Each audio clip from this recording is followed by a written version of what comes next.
Hello दोस्तों, स्वागत है आप सभी का अपने चैनल ग्रेसफुल फार्मा पर। तो जैसा कि आप सभी ने थंबनेल में देख ही लिया होगा, आज हम डिस्कस करेंगे बायो फार्मास्यूटिक्स की यूनिट 5 को। अब आप सभी के माइंड में एक क्वेश्चन भी आया होगा कि हमने फर्स्ट, सेकंड, थर्ड, फोर्थ को क्यों नहीं डिस्कस किया, हम डायरेक्ट यूनिट 5 को क्यों डिस्कस कर रहे हैं। तो इसका एक रीजन है कि ये जो नॉन लीनियर फार्माकोकाइनेटिक है, ये आपका बिल्कुल हटके आपकी बायो फार्मास्यूटिक्स की जो ऊपर वाली 4 यूनिट है उनसे बिल्कुल हटके आपकी यूनिट 5 है। तो इसलिए पहले हम अपनी यूनिट 5 को कंप्लीटली डिस्कस कर लेंगे। यूनिट 5 को हम अपने 3 लेक्चर में कंप्लीट कर लेंगे, क्योंकि यूनिट 5 में से आपके 5 नंबर का क्वेश्चन पूछा जाता है। तो आपके लिए हम यूनिट 3, यूनिट 4 ऐसे करके आपके लिए लेक्चर लेके आएंगे। तो आप सभी ने अपने कॉलेज में फर्स्ट एंड सेकंड यूनिट को तो कंप्लीटली कर ही लिया होगा। तो वहां पे आप क्या पढ़ते थे, बायो फार्मास्यूटिक्स की यूनिट फर्स्ट, सेकंड और थर्ड थी, उनमें आप लीनियर फार्माकोकाइनेटिक के बारे में पढ़ते थे। बट आपकी जो यूनिट 5 है, यहाँ पे आपकी नॉन लीनियर फार्माकोकाइनेटिक है। अब लीनियर फार्माकोकाइनेटिक क्या होता है, नॉन लीनियर फार्माकोकाइनेटिक क्या होता है, तो सबसे पहले हमें समझना होगा कि लीनियर फार्माकोकाइनेटिक क्या होता है, देन हम समझेंगे आपके नॉन लीनियर फार्माकोकाइनेटिक क्या होता है। तो आप सभी को फार्माकोकाइनेटिक पता ही है, आप सभी ने फार्माकोलॉजी में अच्छी तरह से फार्माकोकाइनेटिक को पढ़ ही लिया है। तो उसमें क्या पढ़ते थे हम फार्माकोकाइनेटिक में, ADME, absorption, distribution and metabolism and excretion. आपके क्या है, ये जो ADME है, ये सारे के सारे को हम बोलेंगे अपना फार्माकोकाइनेटिक। बट आपके जो ADME होता है, मतलब एब्जॉर्प्शन, डिस्ट्रीब्यूशन, मेटाबॉलिज्म, एक्सक्रीशन, ये भी आपके अलग अलग टाइप से होता है। जैसे हम यहाँ पर डिस्कस करेंगे आपके लीनियर फार्माकोकाइनेटिक एंड आपका फिफ्थ में क्या है, नॉन लीनियर फार्माकोकाइनेटिक। तो इसे ही हम यहाँ पे डिस्कस करेंगे कि हमारा जो फार्माकोकाइनेटिक प्रोसीजर होता है वो लीनियर कब होता है एंड नॉन लीनियर कब होता है, तो उसे ही हम यहाँ पे डिस्कस करेंगे। तो इस लेक्चर में हमें नॉन लीनियर को स्टार्ट करने से पहले हमें समझना पड़ेगा कि लीनियर फार्माकोकाइनेटिक क्या होता है, LINEAR फार्माकोकाइनेटिक क्या होता है। तो इसे हम कैसे समझेंगे, आपका डिस्कस करते हैं अपने लीनियर फार्माकोकाइनेटिक को। लीनियर फार्माकोकाइनेटिक को आप मान लीजिए आपके पास कोई दवा है, ये आपका टाइम है, ठीक है, ये आपका टाइम है एंड ये आपकी PDC है, मतलब प्लाज्मा ड्रग कंसंट्रेशन। अब यहाँ पे जो ग्राफ बनता है plasma drug concentration and time के बीच में, उसे हम यहाँ पर देखेंगे कि कैसे कैसे हम ड्रग को देते हैं और कैसे कैसे एक्शन हमें शो होता है, कब लीनियर होता है एंड कब नॉन लीनियर फार्माकोकाइनेटिक होता है। फार्माकोकाइनेटिक क्या होता है कि जैसे कि आपके पास कोई ड्रग है और आपने उस ड्रग की कंसंट्रेशन को बढ़ाया, मतलब ड्रग पहले इतनी दी, 10 mg दी, फिर 20 mg दी, फिर आपने 30 mg दी, फिर 40 mg दी, फिर 50 mg दी। तो उसका जो ड्रग का कंसंट्रेशन है वो भी आप बढ़ाते जा रहे हो, वो भी इंक्रीज हो रहा है, आपका टाइम भी साथ ही साथ इंक्रीज हो रहा है। तो इसका मतलब है जैसे जैसे हम अपनी ड्रग की कंसंट्रेशन को बढ़ा रहे हैं, वैसे ही हमारी जो rate of absorption, distribution, metabolism और जो एक्सक्रीशन है वो भी हमारा साथ ही साथ बढ़ता जा रहा है। तो यहाँ पे जो हमारा ग्राफ बना है आपका कि जब हम ड्रग कंसंट्रेशन को बढ़ाते हैं तो हमारे क्या होता है, rate of absorption, rate of distribution, rate of metabolism भी अच्छी तरह से बढ़ता है। तो ये हमारा जो ग्राफ है ये हमारे फर्स्ट ऑर्डर काइनेटिक को फॉलो करता है और इसी को हम क्या बोलते हैं, आपके लीनियर फार्माकोकाइनेटिक बोलते हैं। बट अगर हम यहाँ पर नॉन लीनियर फार्माकोकाइनेटिक की बात करें तो ये आपके पास ग्राफ के थ्रू हम इसे भी समझेंगे कि अगर आपके पास कोई ड्रग है, तो ड्रग है, आप क्या कर रहे हो, एक ड्रग 10 mg बढ़ाई, 20 mg, 30 mg, 40 mg, बट एक आपका एक ऐसा सैचुरेशन पॉइंट आएगा, मतलब सैचुरेशन पॉइंट मतलब कि जब आपकी ड्रग का जो कंसंट्रेशन है, जब आप ड्रग के कंसंट्रेशन को बढ़ाते हैं बट आपकी जो ड्रग का रेट ऑफ एब्जॉर्प्शन है, रेट ऑफ डिस्ट्रीब्यूशन है वो बहुत ही बेकार आ रहा है, तो इससे क्या होगा, आपकी ड्रग का जो एब्जॉर्प्शन रेट होगी वो सारी की सारी कम हो जाएगी, डिस्ट्रीब्यूशन रेट कम हो जाएगी, मेटाबोलाइट कम होगी आपकी एंड एक्सक्रीट आउट भी कम होगी, जिससे कि हमारी बॉडी में टॉक्सिसिटी कॉज होगी। जैसे जैसे हम ड्रग कंसंट्रेशन को बढ़ाते हैं, और ड्रग कंसंट्रेशन मतलब बढ़ाते हैं, तो टाइम भी हमारा इंक्रीज होता है और रेट ऑफ एब्सॉर्प्शन भी अच्छा होता है। बट हमारे जब नॉन लीनियर जो फार्माकोकाइनेटिक की जब हम ड्रग कंसंट्रेशन ज़्यादा कर देते हैं तो वो अपने सैचुरेशन, मतलब जो लिमिट होती है लास्ट, वहाँ तक पहुँच जाता है। तो लिमिट तक पहुँचने से पहले तो वो अपने फर्स्ट ऑर्डर काइनेटिक को फॉलो करता है, बट जैसे ही वो अपनी सैचुरेशन पॉइंट तक पहुँच जाता है, लास्ट लिमिट तक पहुँच जाता है, तो वो अपने जीरो ऑर्डर काइनेटिक को फॉलो करने स्टार्ट कर देता है, जिससे कि आपके जो रेट ऑफ एब्जॉर्प्शन होता है वो भी कम हो जाता है, रेट ऑफ डिस्ट्रीब्यूशन होता है वो भी आपका कम हो जाता है। तो कभी कभी आपकी जब आप ड्रग कंसंट्रेशन को बढ़ाते हैं तो एकदम से वो आपका नीचे गिर जाता है। इसका भी मतलब यही है कि पहले तो वो अपने फर्स्ट ऑर्डर काइनेटिक को फॉलो करता है, देन वो अपने जीरो ऑर्डर काइनेटिक को फॉलो करता है। अब हम बात करते हैं अपने नॉन लीनियर फार्माकोकाइनेटिक क्या होता है और ये कब होता है और क्यों होता है। अब आप सभी को पता है कि 4 फैक्टर होते हैं फार्माकोकाइनेटिक में, absorption, distribution, metabolism and excretion.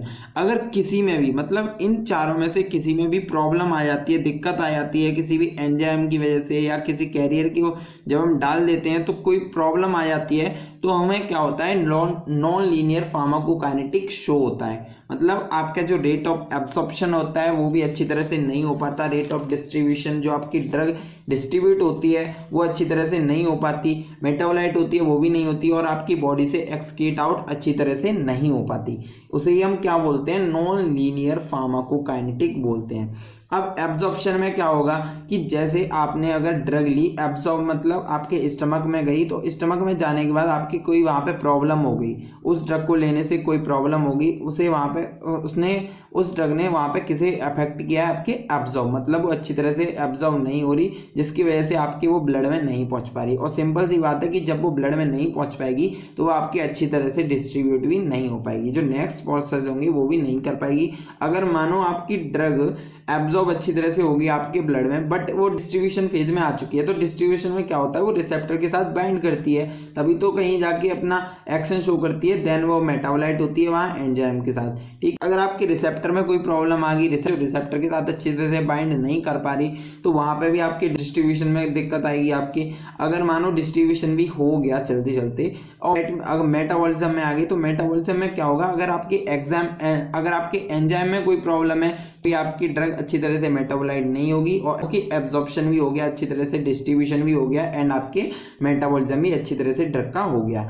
अगर आपकी किडनी में ही कोई प्रॉब्लम है तो वो आपकी बॉडी से बाहर नहीं निकल पाएगी, जो कि फिर आपके बाद में नॉन लीनियर फार्माकोकाइनेटिक शो करेगी, आपकी बॉडी में टॉक्सिसिटी को कॉज करेगी। तो अब हम इसे डेफिनेशन के थ्रू समझ लेते हैं कि नॉन लीनियर फार्माकोकाइनेटिक क्या होता है, क्योंकि हमें यूनिट 5 में नॉन लीनियर फार्माकोकाइनेटिक को ही पढ़ना है। स्टार्ट करने से पहले अभी तक आप सभी ने अपने चैनल ग्रेसफुल फार्मा को सब्सक्राइब नहीं किया तो जल्दी से चैनल को सब्सक्राइब करें एंड बेल आइकन को भी प्रेस कर लेना, यार मोटिवेशन मिलता है। एंड अभी तक प्रीवियस वीडियो नहीं देखी तो मैं आपको आई बटन पर प्रोवाइड कर दूंगा, आप वहां पे जाके इजीली देख सकते हैं एंड डिस्क्रिप्शन में भी आपको लिंक मिल जाएगी। हम पढ़ते हैं इसकी डेफिनेशन कि non linear pharmacokinetic are dose dependent, मतलब डोज के ऊपर आपका डिपेंड होता है नॉन लीनियर फार्माकोकाइनेटिक। तो जैसे जैसे हमने ग्राफ में अभी आपको समझाया था वही हमारा ऊपर ये हमने मेंशन करके रखा है। तो in which when we increase the concentration of dose, अभी हमने बताया था कि जैसे जैसे हम डोज का या ड्रग का कंसंट्रेशन बढ़ाते हैं, ड्रग की जो कंसंट्रेशन होती है 10 mg 20 mg 30 mg बढ़ाते हैं, at some time the rate of absorption मतलब ADME इज इंक्रीज, मतलब आपके जैसे जैसे हम डोज की कंसंट्रेशन मतलब ड्रग के कंसंट्रेशन को बढ़ाएंगे, आपकी जो रेट ऑफ ड्रग का जो एब्जॉर्प्शन होगा, ड्रग का जो मेटाबॉलिज्म होगा, एक्सक्रीशन होगा एंड आपकी डिस्ट्रीब्यूट होगी, वो अच्छी तरह से मतलब ज़्यादा आपकी डिस्ट्रीब्यूट होगी, एब्जॉर्ब होगी एंड मेटाबोलाइट भी उसका अच्छी तरह से होगा। After getting the saturation point, मतलब अभी हमने बताया था कि आफ्टर गेटिंग अ सैचुरेशन मतलब आपके सैचुरेशन पॉइंट तक पहुंचने से पहले आपका after increasing the dose drug concentration या multiple dose so the rate of drug absorption is 0 and it is constant.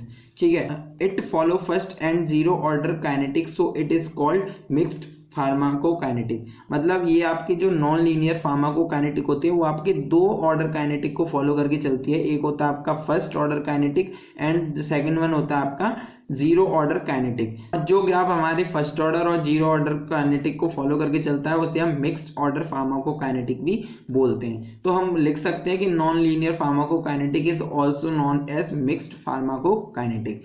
अब हम बात करते हैं इसके next, in any patient the non-linear pharmacokinetic follow in any condition when we the change in the absorption, metabolism, distribution and excretion ADME by different pathological or disease condition on the presence of some carrier or enzyme। तो इसका मतलब है कि कोई patient है कोई मरीज है, उसमें कोई भी प्रॉब्लम आ गई है या उसकी बॉडी के अंदर कोई पैथोजन आ गया है जिसकी वजह से absorption, metabolism and distribution and excretion में इफेक्ट पड़ रहा है, तो इससे क्या होगा कि जो आपके कैरियर्स होंगे वहाँ पे आपके जो एंजाइम्स होंगे उन पर इफेक्ट पड़ेगा, जिससे कि आपका जो वहाँ पे नॉन लीनियर फार्माकोकाइनेटिक शो होगा हमें। एंड अब हम बात करते हैं अपने difference between linear pharmacokinetic and non linear pharmacokinetic. अगर लीनियर फार्माकोकाइनेटिक की बात करें तो pharmacokinetic parameter for a drug would not change with change in doses, ठीक है। एंड इसमें क्या होता है नॉन लीनियर में, this parameter for a drug can change with change in dose. और जो लीनियर फार्माकोकाइनेटिक होता है वो क्या होता है आपके डोज पर इंडिपेंडेंट होता है, and non linear pharmacokinetic dose dependent होता है। तो लीनियर फार्माकोकाइनेटिक होता है वो आपके, हमने अभी ग्राफ में देखा था, वो फर्स्ट ऑर्डर काइनेटिक को फॉलो करता है, एंड नॉन लीनियर अभी हमने देखा था ग्राफ में, जो कि आपके एक कॉम्बिनेशन है first order and zero order kinetic को फॉलो करके चलता है। एंड अब हम बात करते हैं अपने next test to detect non linearity. अब इसे हमें क्यों पढ़ना है कि जो नॉन लीनियर फार्माकोकाइनेटिक है उसे हम क्यों डिटेक्ट कर रहे हैं और कौन कौन से ऐसे टेस्ट हैं जिनसे हम उन्हें डिटेक्ट कर सकते हैं। तो अब हम देखेंगे कि किसी भी पेशेंट पर ड्रग नॉन लीनियरिटी कैसे शो होती है। तो अब हम देखेंगे कि कोई भी पेशेंट है अगर उस पर हमारी एब्जॉर्प्शन, डिस्ट्रीब्यूशन, मेटाबॉलिज्म अच्छी तरह से नहीं हो रहा तो वहाँ पे हमें लीनियरिटी कैसे शो हो रही है और कैसे कैसे हम उसे पता कर सकते हैं।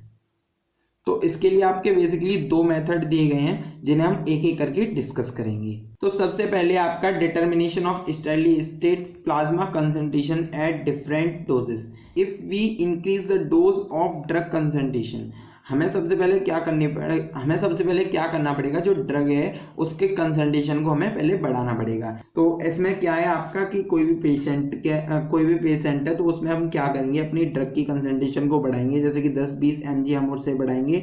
तो जब बढ़ाने पर जब तक हम बढ़ाएंगे जब तक हमें सैचुरेशन पॉइंट नहीं मिल जाता, और सैचुरेशन पॉइंट मिलने पर वहाँ पे rate of absorption, distribution, metabolism होगा वो हमारा कांस्टेंट हो जाएगा, वहाँ पे डिक्रीज हो जाएगा, जिससे कि हमें पता चल जाएगा कि हमारी ड्रग कितनी कंसंट्रेशन पर सैचुरेटेड पॉइंट को शो करा रही है। उसे हम ग्राफ में वहाँ पर डिटेक्ट कर लेंगे, जिससे कि हम उसे उतनी ही कम क्वांटिटी में, उतनी ही कम कंसंट्रेशन में उसे ड्रग देंगे और उसी के बेस पर हम उसे नॉन लीनियरिटी से बचा सकेंगे। और इसका ये फॉर्मूला भी है, आप इसे इजीली लिख सकते हैं। एंड नेक्स्ट वन आता है आपका determination of some of important pharmacokinetic parameter. इसमें हम देखेंगे कि detect this parameter such as fractional बायोवेल elimination, half-life or total systemic clearance at different doses of a drug. Any changes of this parameter which are usually constant is indicated of non-linearity. इसका मतलब है कि जैसे कि हम अगर हमने एब्जॉर्प्शन देखेंगे तो एब्जॉर्प्शन के लिए अलग ग्राफ हम चेक कर लें, उसमें उसका डिस्ट्रीब्यूशन का अलग ग्राफ बना लें, जिससे कि हमें पता चल जाएगा कि मेन प्रॉब्लम है जो हमारी फार्माकोकाइनेटिक की ADME की वो किस फेज में आ रही है, किस में, या तो हमारी एब्जॉर्प्शन अच्छी तरह से नहीं हो पा रहा तो एब्जॉर्प्शन का हमें अच्छी तरह से डायग्राम बनाना पड़ेगा, मतलब एब्जॉर्प्शन का हमें अच्छी तरह से ग्राफ बनाना पड़ेगा। अगर डिस्ट्रीब्यूशन अच्छी तरह से नहीं हो रहा तो डिस्ट्रीब्यूशन का अच्छी तरह से ग्राफ बनाना पड़ेगा, देन उसे चेक करना पड़ेगा।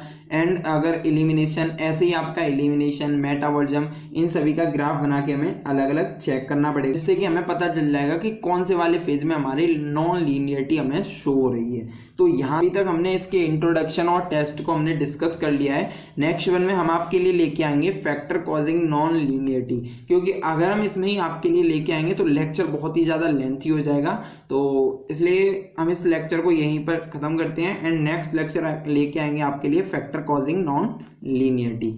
तो आई होप आप सभी को आज का लेक्चर अच्छी तरह से समझ में आया होगा। तो अच्छी तरह से समझ में आया है तो प्लीज़ यार अगर कोई क्वेरी हो तो मुझे कमेंट में करके बताएं, मैं उसे सॉल्व करने की कोशिश करूंगा। अभी तक चैनल को सब्सक्राइब नहीं किया तो यार जल्दी से चैनल को सब्सक्राइब करो एंड बेल आइकन को भी प्रेस कर लेना, जिससे कि नोटिफिकेशन आपको मिलता रहे। Thank you, stay safe and good bye.